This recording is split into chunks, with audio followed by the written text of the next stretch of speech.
তোমাদের সাথে একটা আমি জিনিস শেয়ার করতে চাই, যেটা আমরা অনেক দিন ধরে বসিয়েছি কিন্তু হয়নি। অনেক অনেক বছর, মানে অনেক বছর পর ফুলটা অবশেষে হয়েছে। আর এত সুন্দর ওটা দেখতে লাগে, তোমাদের দেখলে চোখটা পুরো ভরে যাবে। দাঁড়াও দেখাচ্ছি সেই ফুলটা।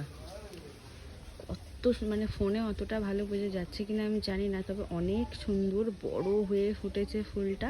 আর এটা দারুণ, এত বড়, পুরো আমার একটা হাতের থেকেও বড়। এই দেখো, হাতের থেকেও আমার বড় ফুলটা। ফোনে তো অতটা ক্যাপচার হয় না, কিন্তু এত সুন্দর। আর কালারটা এত সুন্দর, আদার্স ফুলের থেকে এই ফুলের কালারটা অনেক সুন্দর।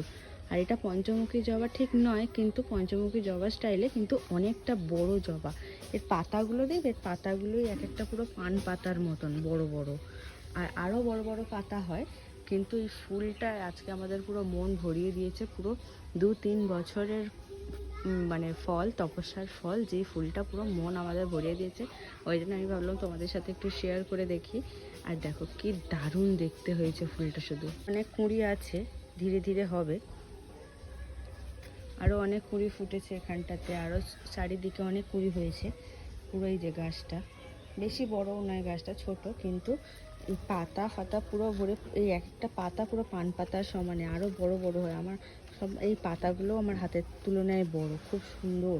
আর এই ফুলটা তো পুরো আমাদের মনে ভরে নিয়েছে। মানে একটাই ফুল পুরো আমাদের মানে এত সুন্দর হয়েছে। অনেক বছর ধরে যেহেতু হচ্ছিল না, এখন হয়েছে, তো তাই জন্য আমাদের ভীষণ মজা হচ্ছে আর ভীষণ আমরা খুশি আজকে। বেল ফুল গাছেও দেখো কি সুন্দর বেল ফুল ফুটেছে দুটো। আর এর তো গন্ধতেই পুরো চারিদিকটা ভরে যাচ্ছে।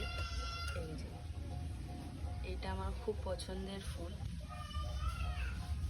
যখন কোনো গাছ আমরা লাগাই, তারপরে যখন ফুলটা হয়, কি দারুণ দেখতে লাগে না? আর খুব মজাও হয় সাথে সাথে।